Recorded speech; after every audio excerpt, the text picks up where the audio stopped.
सभी को नमस्कार।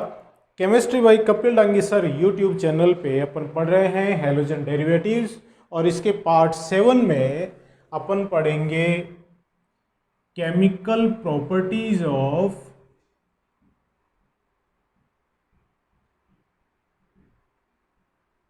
Alkyl halides.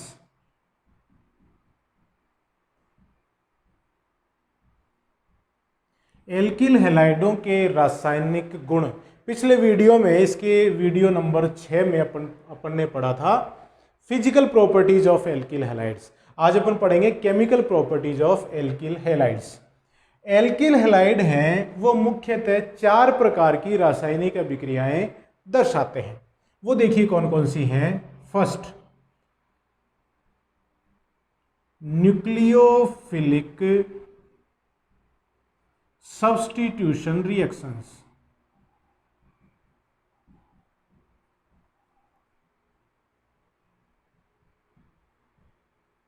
मतलब नाभिक स्नेही प्रतिस्थापन अभिक्रियाएं। नाभिक स्नेही प्रतिस्थापन अभिक्रियाएं।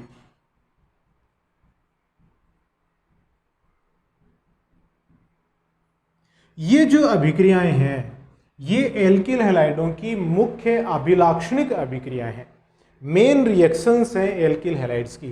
तो मैं यहां पे लिख दूं, यहां पे ये एल्किल हैलाइड्स की मुख्य अभिलाक्षणिक अभिक्रियाएं हैं।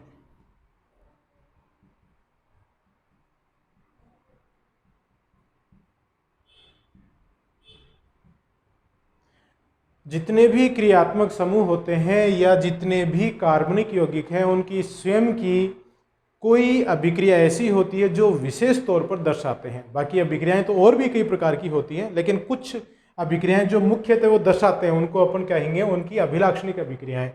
तो इनकी ये है नाभिक स्नेही प्रतिस्थापन अभिक्रियाएं।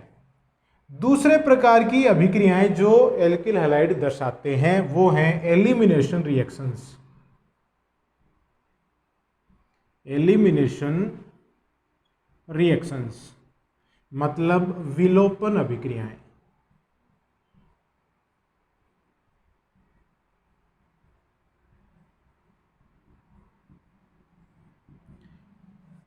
तीसरे प्रकार की अभिक्रियाएं हैं रिएक्शंस विद मेटल्स, धातुओं के साथ अभिक्रियाएं।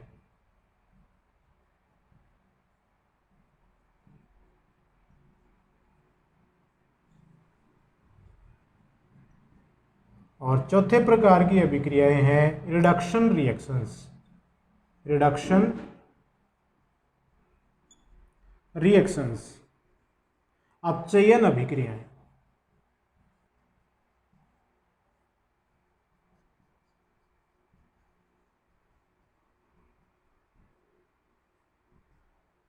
तो ये 4 प्रकार की अभिक्रियाएं जो एल्किल हैलाइडों के द्वारा दर्शाई जाती हैं, इनको अपन डिटेल में पढ़ेंगे, विस्तार पूर्वक समझेंगे।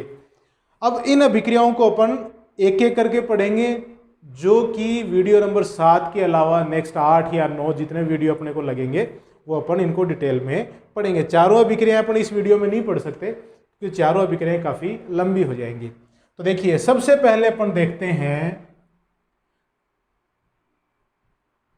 न्यूक्लियोफिलिक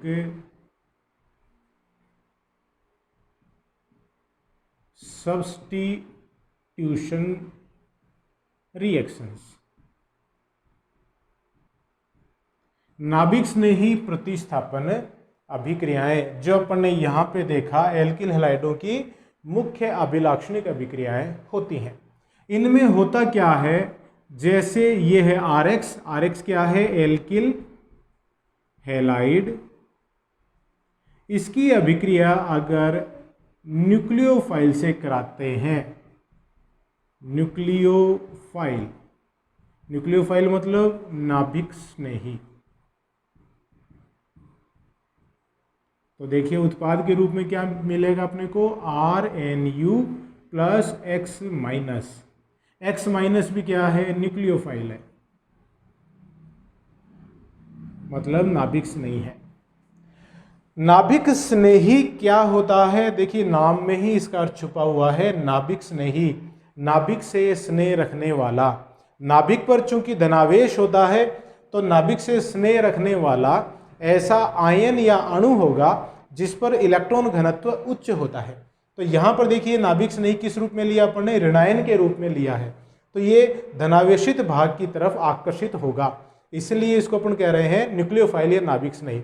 तो इस अभिक्रिया में क्या हो रहा है, एल्किल हैलाइड के साथ जो अभिक्रिया हुई उसमें देखिए X जो हेलोजन वाला भाग है वो X माइनस के रूप में निकला है, और उस X की जगह कोई नाभिक स्नेही जो इससे अभिक्रिया करता है वो माइनस के रूप में जुड़ा है।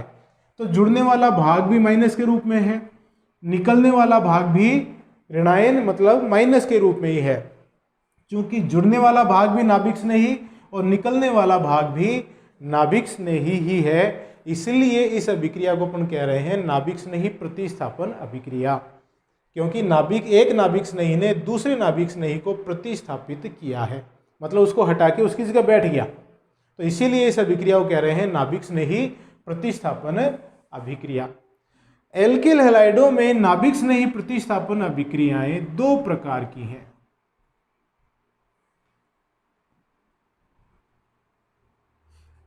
SN1 और SN2, बहुत इंपॉर्टेंट चीज है ये SN1 और SN2 अभिक्रियाएं।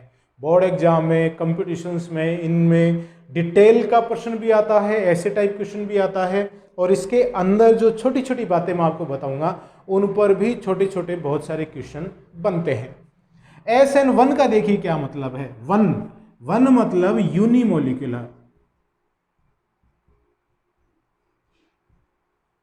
N का मतलब न्यूक्लियोफिलिक, और S का मतलब सब्स्टिट्यूशन।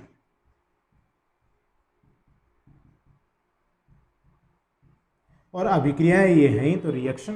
तो SN1 का मतलब हो गया unimolecular nucleophilic substitution reactions. Hindi में आपको बोल रहा हूं मैं, आप लिखना चाहें तो लिख लें, एकाणुक नाभिक स्नेही प्रतिस्थापन अभिक्रियाएं। SN2 का मतलब देखिए आप समझ गए होंगे, एक की जगह क्या आ गया, दो आ गया, तो मैं बोलूंगा बाइमोलिकुलर न्यूक्लियोफिलिक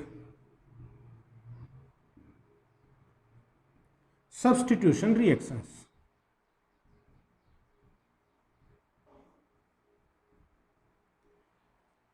बाइमोलिकुलर, दो का मतलब बाइमोलिकुलर, N का मतलब न्यूक्लियोफिलिक और S का मतलब सब्स्टिट्यूशन। हिंदी में मैं बोल रहा हूं द्विअणुक नाभिक स्नेही प्रतिस्थापन अभिक्रियाएं। दो प्रकार की अभिक्रियाएं, दोनों का अपन डिटेल में विद एग्जांपल पढ़ेंगे। इस वीडियो में अपन सिर्फ SN1 पढ़ेंगे क्योंकि SN1 ही काफी बड़ा हो जाएगा। नेक्स्ट वीडियो में अपन SN2 देखेंगे, फिर इनकी तुलना करेंगे, विभिन्न उदाहरण भी इसके दोनों अभिक्रियाओं को के अपन लेंगे। अब दोनों देखिए यहाँ पे लिखी हुई हैं, तो मैं आपको एक चीज बता दूं, जो इसमें मुख्य है, ये ध्यान रखने वाली जो बात है वो देखिए क्या है। SN1 अभिक्रियाएं हैं, ये 2 स्टेप रिएक्शंस हैं, 2 स्टेप रिएक्शंस होती हैं, मतलब दो पदों में संपन्न होने वाली अभिक्रियाएं होती हैं SN1। और SN2 है वो 1 स्टेप रिएक्शन है।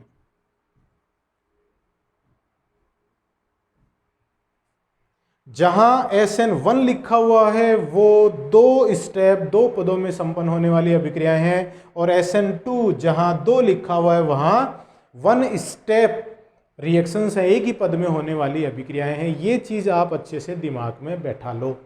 SN1 2 पदों में संपन्न होगी, SN2 एक ही पद में संपन्न होगी। क्लियर है? कैसे संपन्न होगी वो अपन इनको डिटेल में लेते हैं। तो सबसे पहले मैं ले रहा हूं यहां पर SN1 reactions, unimolecular nucleophilic substitution reactions. बहुत इंपॉर्टेंट चीज है, यूं समझ लो एल्किल हैलाइड्स के लिए ये एक तरीके से रीढ़ की हड्डी है। ये अभिक्रियाएं आपके लिए समझना बहुत आवश्यक है। सबसे पहले ले रहा हूं मैं SN1, मतलब यूनिमोलिक्यूलर न्यूक्लियोफिलिक सब्स्टिट्यूशन रिएक्शंस। एकाणुक नाभिक स्नेही प्रतिस्थापन अभिक्रियाएं। तो सबसे पहली बात, ये अभिक्रियाएं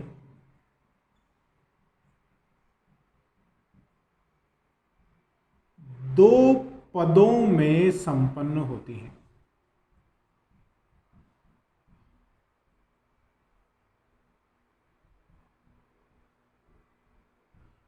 ये चीज ध्यान रखने वाली है, दो पदों में संपन्न होती हैं। क्या क्या होता है इनके दो पदों में? सबसे पहले लें अपन स्टेप फर्स्ट।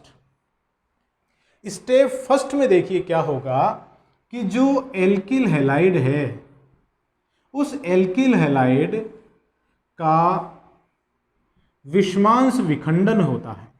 एल्किल हैलाइड में जो कार्बन हैलोजन के मध्य जो बंध है, उसका विषमांश विखंडन होता है।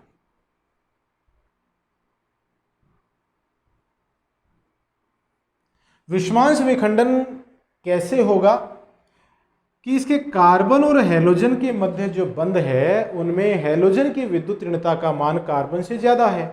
तो बंध जब टूटेगा तो इस बंध के दोनों इलेक्ट्रॉन हैलोजन की तरफ चले जाएंगे और इससे क्या होगा, कार्बन पर धनावेश उत्पन्न हो जाएगा और हैलोजन पर ऋणावेश उत्पन्न हो जाता है। इस तरह से X तो माइनस हो गया और कार्बन है, इस एल्किल वाले भाग में कार्बन है वो धनावेशित हो गया। कार्बन पर जब धनावेश आता है तो उसे कहते हैं कार्बोकैटाइन या कार्बोनियम आयन, मतलब कार्ब धनायन या कार्बोनियम आयन कहते हैं, और X माइनस को कहेंगे हैलाइड आयन, हैलाइड आयन कहेंगे। अब ये जो स्टेप फर्स्ट है ये स्लो स्टेप है।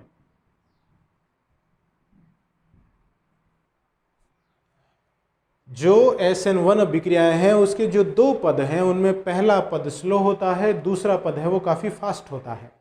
और जब किसी भी अभिक्रिया में अभिक्रिया एक से ज्यादा पदों में संपन्न होती है तो उन पदों में से जो सबसे धीमा पद होता है वो वेग निर्धारण पद होता है, रेट डिटरमाइनिंग स्टेप होता है। मतलब उस पद पर ही अभिक्रिया का वेग निर्भर करता है। तो इस SN1 अभिक्रिया में अभिक्रिया का वेग इस पद पे निर्भर करेगा। और इस पद के लिए जो अपन वेग समीकरण लिखें dx/dt, मतलब अभिक्रिया का वेग, वो Rx की सांद्रता पे निर्भर करता है। dx/dt बराबर kRx।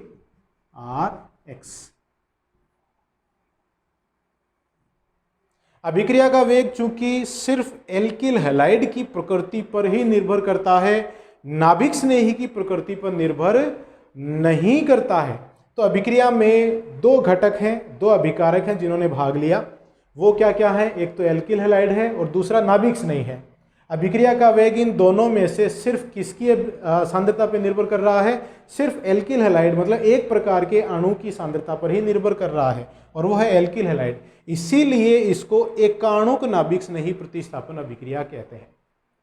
अभिकार दो प्रकार के अभिकारकों में से सिर्फ एक प्रकार के अभिकारक की सांद्रता पर ही निर्भर करता है इसका वेग, इसीलिए इसको एकाणुक नाभिक स्नेही प्रतिस्थापन अभिक्रिया कहते हैं। और वो एक अणु कौन सा है? Alkyl halide. क्लियर है चीज? अब देखिए स्टेप 2। स्टेप 2 में क्या है? जो स्टेप फर्स्ट में कार्ब धनायन बना उस पर नाभिक स्नेही अटैक करता है और उत्पाद का निर्माण हो जाता है। ये न्यूक्लियोफाइल है।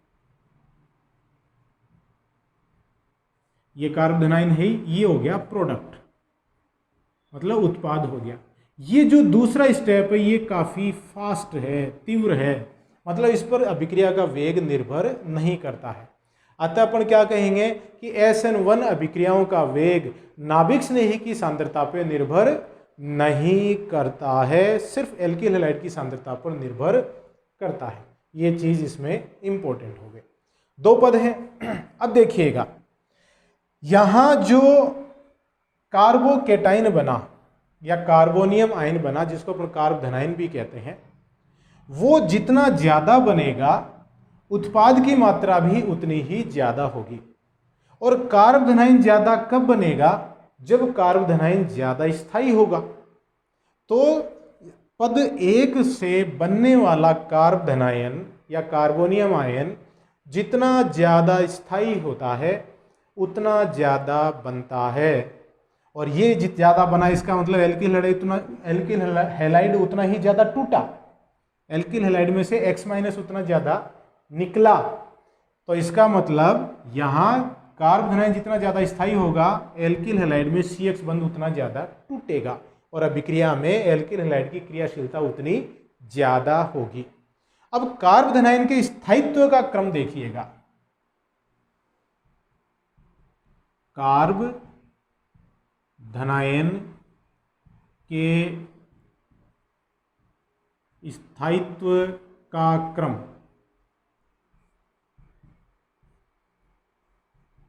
CH3 पे प्लस, CH3 CH2 इस पे प्लस, CH3 CH CH3 इस पे प्लस और CH3 C CH3 इधर CH3 और ये प्लस। ये कार्बोधनाइन के स्थायित्व का क्रम है।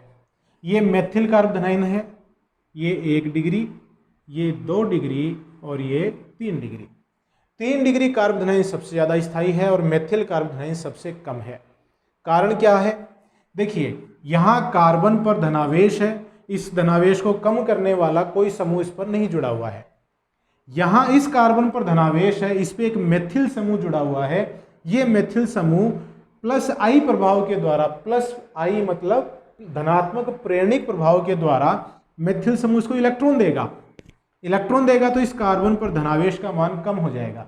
और अपन जानते हैं आयन पर आवेश का मान जितना कम होता है स्थायित्व उतना ज्यादा होता है। यहां इलेक्ट्रॉन देने वाला समूह सिर्फ एक है, एक मेथिल समूह है। और यहां 2 डिग्री कार्बोधनाइन में 2 एल्किल समूह मतलब 2 मेथिल समूह इसको प्लस I प्रभाव के द्वारा इलेक्ट्रॉन दे रहे हैं, तो प्लस और कम हो जाएगा। और 3 डिग्री में 3 मेथिल समूह या 3 एल्किल समूह है जो कार्बोधनाइन को इलेक्ट्रॉन देंगे, तो धनावेश का मान और कम हो जाएगा। तो धनावेश का मान सबसे कम किस में है? 3 डिग्री में, इसलिए इसका स्थायित्व सबसे ज्यादा है। स्थायित्व सबसे ज्यादा इसका मतलब सबसे ज्यादा बनेगा, और सबसे ज्यादा बनेगा इसका मतलब इससे बनने वाला जो एल्किल हैलाइड है उसमें जो CX बंध है वो उतना आसानी से टूटता है। ठीक है, तो देखिएगा इस कार्बोधनाइन के स्थायित्व के क्रम के आधार पर एल्किल हैलाइड्स की क्रियाशीलता का जो क्रम हो जाएगा वो देखिए क्या है। क्रियाशीलता का क्रम कौन सी स्थिति में? जब हैलोजन परमाणु समान है, मतलब या तो सारे क्लोराइड हैं या सारे ब्रोमाइड हैं या सारे आयोडाइड हैं, तो क्या होगा? CH3X इससे ज़्यादा, CH3 CH2X इससे ज़्यादा, CH3 CHX और यहाँ CH3 और सबसे ज़्यादा हो गया CH3 और ये CH3, ये CH3 और ये X। तो SN1 अभिक्रियाओं में जो एल्किल हैलाइडों की क्रियाशीलता का क्रम है वो देखिए, मेथिल हैलाइड, उससे ज़्यादा एथिल हैलाइड, उससे ज़्यादा आइसोप्रोपिल हैलाइड, उससे ज़्यादा तृतीयक ब्यूटिल हैलाइड। ये 3 डिग्री हैलाइड है, ये 2 डिग्री हैलाइड है, और ये 1 डिग्री हैलाइड है। तो SN1 अभिक्रियाओं में एल्किल हैलाइडों की क्रियाशीलता का क्रम है सबसे कम मेथिल हैलाइड, उससे ज़्यादा 1 डिग्री हैलाइड, उससे ज़्यादा 2 डिग्री हैलाइड और सबसे ज़्यादा 3 डिग्री हैलाइड। इनकी क्रियाशीलता का ये क्रम हो जाएगा। तो ये कार्बोधनाइन की क्रियाशीलता का स्थायित्व का क्रम आपको पता होना चाहिए। SN1 अभिक्रियाओं में एल्किल हैलाइडों की क्रियाशीलता का ये क्रम हो जाता है। क्लियर है ये चीज़? अब इसमें देखिए, यहां अपन ने देखा है सिर्फ एल्किल हैलाइड, ठीक है। अगर यहां एल्किल समूह की जगह दूसरे प्रकार के समूह भी हों, जैसे अपन शामिल कर लें allyl halide, CH2 double bond CH CH2X, ये क्या है? Allele halide. एलिल हैलाइड के SN1 अभिक्रिया में प्रथम पद में विषमांश विखंडन से इस प्रकार का कार्बोधनाइन बनता है और यह कार्बोधनाइन अनुनाद के द्वारा स्थायी हो जाता है। अनुनादी संरचना के द्वारा देखिए स्थायी हो जाएगा। CH2 CH double bond CH2, यहां प्लस आ गया। ये इसमें अनुनाद के द्वारा इस तरह से अपन स्थायी कर देंगे इसको, ठीक है।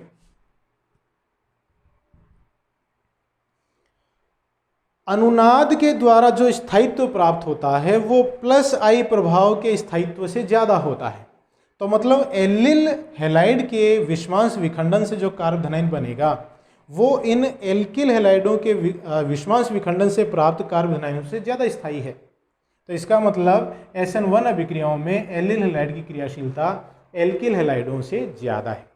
अगर अपन तुलना करें इसकी एरिल हैलाइड से, तो देखिएगा, मैं ये सारे मिटा दूं एक बार।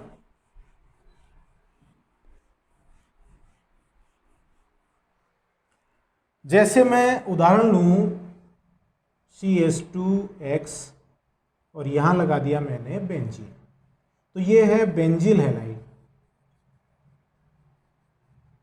बेंजील हैलाइड में CX बंध के विषमांश विखंडन से बनता है ये CH2 प्लस और प्लस X माइनस। अब ये जो बेंजीलिनियम आयन बना, कार्बोधनाइन बना, ये अनुनाद द्वारा स्थायी हो जाएगा।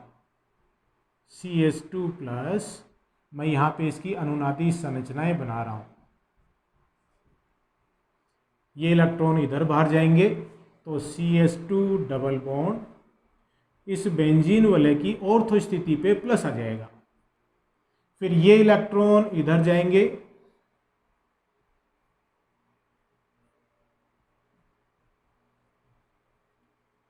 पैरा स्थिति पे प्लस आ जाएगा, और फिर ये इलेक्ट्रॉन आ जाएंगे इधर,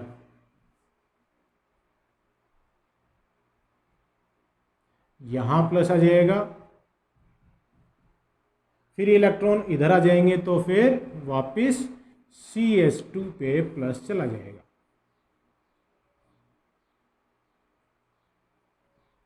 तो एलिल हैलाइड और बेंजील हैलाइड दोनों में अनुनाद के द्वारा इनसे बनने वाला कार्बोधनाइन बहुत ज़्यादा स्थायी हो जाता है। स्थायी हो जाता है तो इसका मतलब ये ज़्यादा बनेगा एल्किल हैलाइडों से बनने वाले कार्बोधनाइन की तुलना में। अब देखिए इसमें इस CH2 पर एक एरिल समूह, एक फेनिल समूह जुड़ा हुआ है, तो इसमें इतनी अनुनादी संरचनाएं बनती हैं। कार्बन पर ये 2 हाइड्रोजन है, इनकी जगह भी अगर फेनिल समूह जुड़ा हो तो अनुनादी संरचनाएं बढ़ जाएंगी। अनुनादी संरचनाएं बढ़ जाएंगी तो स्थायित्व बढ़ जाएगा। तो देखिए मैं यहाँ पे कंप्लीट जो स्थायित्व का क्रम है कार्बोधनाइन का वो लिख रहा हूं। कार्बोधनाइनों के स्थायित्व का क्रम देखिएगा, C6H5 मतलब ये फेनिल समूह 3 एक कार्बन पे सबसे ज़्यादा स्थायी C6H5, यहाँ 2 लगा दिया, CH+, फिर C6H5CH2+, एक ही इसमें फेनिल समूह है। इससे कम स्थायी है allele, CH2 double bond CH CH2+। इससे कम स्थायी है CH3 का होल थ्राइस C+, मतलब 3 डिग्री कार्ब धनायन। उससे कम स्थायी है CH3 का होल ट्वाइस CH+, मतलब 2 डिग्री कार्ब धनायन। और उससे कम स्थायी है CH3CH2+, मतलब 1 डिग्री कार्ब धनायन। और सबसे कम स्थायी होता है CH3+। ये है कार्ब धनायन के स्थायित्व का क्रम जो आपको पता होना चाहिए। बहुत ही इंपॉर्टेंट चीज है ये, कार्ब धनायन के स्थायित्व का क्रम है ये। और ये स्थायित्व का क्रम है, इसका मतलब इनसे संबंधित जो एल्किल हैलाइड हैं या एरिल हैलाइड हैं उनमें SN1 की क्रियाशीलता का क्रम भी यही होगा। तो SN1 में क्रियाशीलता का क्रम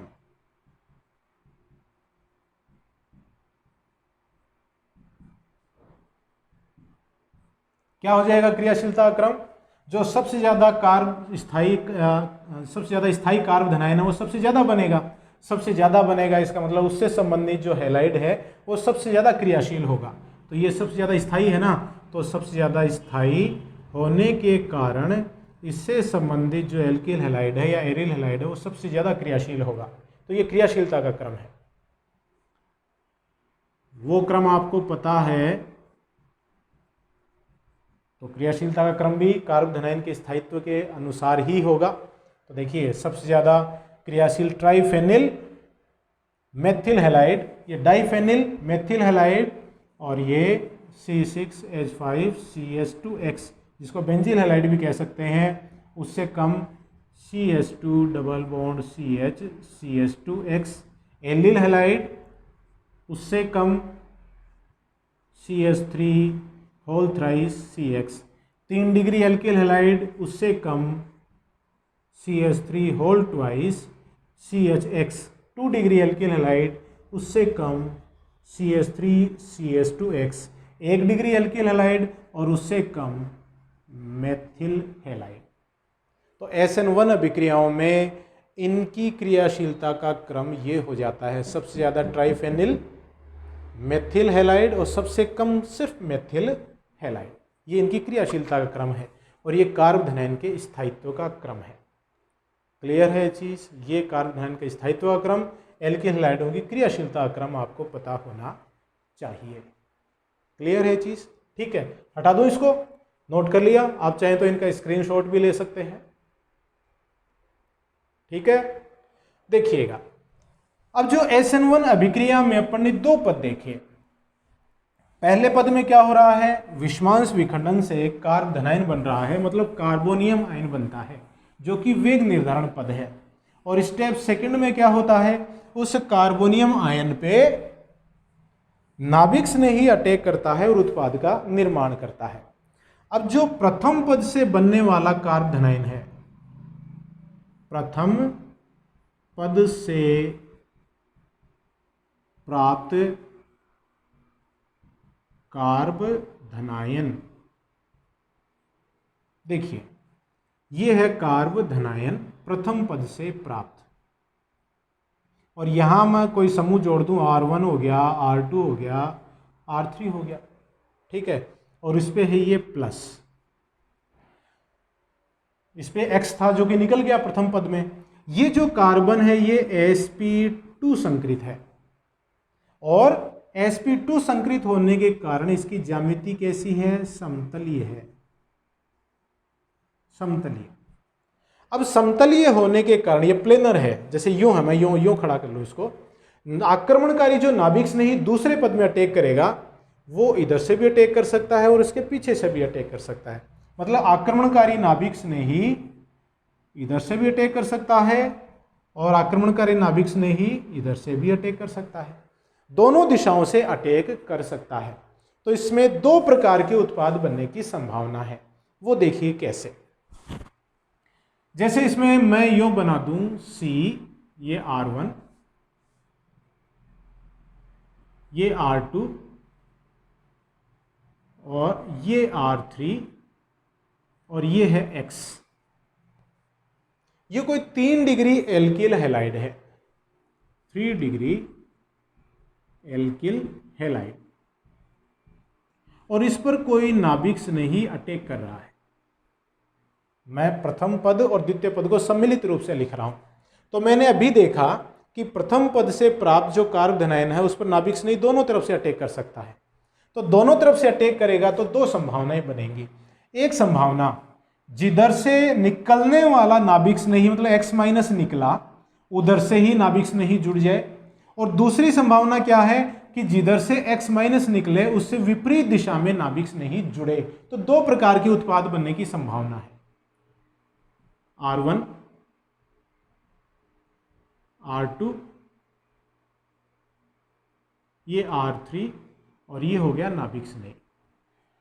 ये डॉट डॉट डॉट का मतलब जो R2 है वो बोर्ड के नीचे है, ये जो डार्क लाइन है R3 मतलब आपकी तरफ है, और जो सीधी सिंपल रेखा है इसका मतलब R1 और X है, ये प्लेन में है, बोर्ड के प्लेन में है। तो जिधर से X निकला उधर से ही NU जुड़ गया। दूसरा देखिए, X तो इधर से निकला और NU विपरीत दिशा से जुड़ा, तो क्या बनेगा कि NU इधर जुड़ा,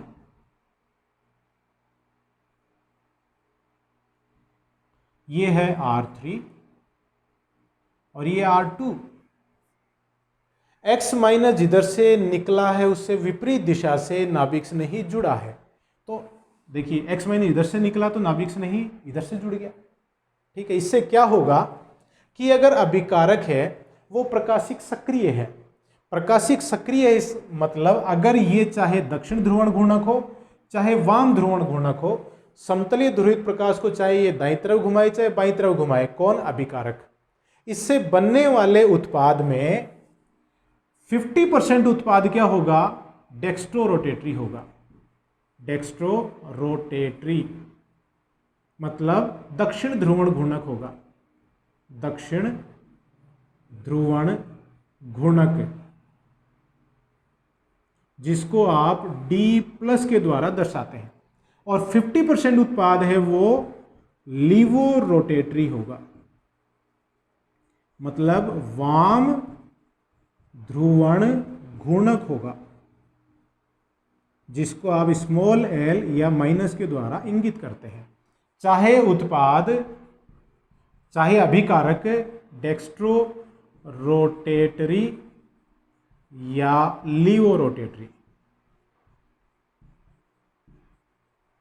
हो, अभिकारक चाहे दक्षिण ध्रुवण घूर्णक हो चाहे वाम ध्रुवण घूर्णक हो, कोई से में से भी एक हो, उत्पाद हमेशा ही 50% तो दक्षिण ध्रुवण घूर्णक होगा और 50% वाम ध्रुवण घूर्णक होगा, क्योंकि मध्यवर्ती कार्ब धनायन है वो समतलीय होता है और उस पर पद सेकंड में नाभिक स्नेही के आक्रमण की जो संभावना है वो दोनों दिशाओं से बराबर बराबर होती है। मतलब दोनों दिशाएं कौन सी? एक वह दिशा जिधर से एल्किल हैलाइड में से हैलाइड निकल रहा है, दूसरी वह दिशा जो हैलाइड आयन के निकलने से विपरीत होती है। तो यहाँ 50% दक्षिण ध्रुवण घूर्णक और 50% वाम ध्रुवण घूर्णक उत्पाद प्राप्त होता है। तो इससे क्या होगा कि आधे अणु समतलीय ध्रुवित प्रकाश को दाईं तरफ घुमाने की कोशिश करेंगे और आधे जो अणु हैं उत्पाद के वो समतलीय ध्रुवित प्रकाश को बाईं तरफ घुमाने की कोशिश करेंगे। तो दोनों प्रकार के जो बराबर अणु हैं वो एक दूसरे के प्रभाव को नष्ट कर देंगे। तो जो संपूर्ण रूप से मिश्रण बना उत्पाद का जो मिश्रण है वो प्रकाशिक असक्रिय होता है, इनएक्टिव होता है। तो जो उत्पाद है वो क्या है? प्रकाशिक अक्रिय है और इसे अपन कहते हैं रेसिमिक मिश्रण, रेसिमिक मिक्सचर। तो SN1 अभिक्रियाओं में उत्पाद के रूप में रेसिमिक मिश्रण प्राप्त होता है जो प्रकाशिक असक्रिय है या अक्रिय जिसको अपन कह सकते हैं। ठीक है, तो ये था SN1 अभिक्रिया, एक काणुक नाभिक स्नेही प्रतिस्थापन अभिक्रियाएं। मोटे मोटे तौर पर अगर मैं रिवाइज करूं तो SN1 अभिक्रियाएं दो पदों में संपन्न होती हैं। पहले पद में C और X के मध्य बंध का विषमांश विखंडन होता है तो कार्बोधनायन का निर्माण होता है। इसमें अभिक्रिया का वेग सिर्फ एल्किल हैलाइड की सांद्रता पे ही निर्भर करता है, इसलिए इसको एक काणुक नाभिक स्नेही प्रतिस्थापन अभिक्रिया कहते हैं। दूसरे पद में नाभिक स्नेही अटैक करता है जो कि फास्ट होता है, अतः अभिक्रिया का वेग नाभिक स्नेही की सांद्रता या प्रकृति पर निर्भर नहीं करता है। क्लियर है? कार्बोधनायन जितना ज़्यादा स्थायी होगा उतना ज़्यादा बनेगा, इसलिए SN1 अभिक्रियाओं में एल्किल हैलाइडों की क्रियाशीलता का क्रम है 3 डिग्री एल्किल हैलाइड सबसे ज़्यादा और मेथिल हैलाइड की क्रियाशीलता सबसे कम। एलिल हैलाइड और एरिल हैलाइड के लिए अपन ने क्रम देखे। उत्पाद के रूप में देखिए क्या बनेगा। उत्पाद के रूप में यहाँ रेसिमिक मिश्रण प्राप्त होता है जो कि प्रकाशिक एक अक्रिय होता है। रेसिमिक मिश्रण में क्या होता है, इस मिश्रण में आधे अणु दक्षिण ध्रुवण घूर्णक होते हैं और आधे अणु वाम ध्रुवण घूर्णक होते हैं। दोनों प्रकार के अणु एक दूसरे के गुणों को नष्ट कर देते हैं, इसलिए उत्पाद संपूर्ण रूप से प्रकाशिक अक्रिय हो जाता है। तो ये है SN1 अभिक्रिया। SN2 को अपन नेक्स्ट वीडियो में देखेंगे। तब तक के लिए हाथ धोते रहिए, सुरक्षित रहिए, परिवारजनों का ध्यान रखिए, मेरे वीडियोस देखते रहिए। बहुत बहुत धन्यवाद।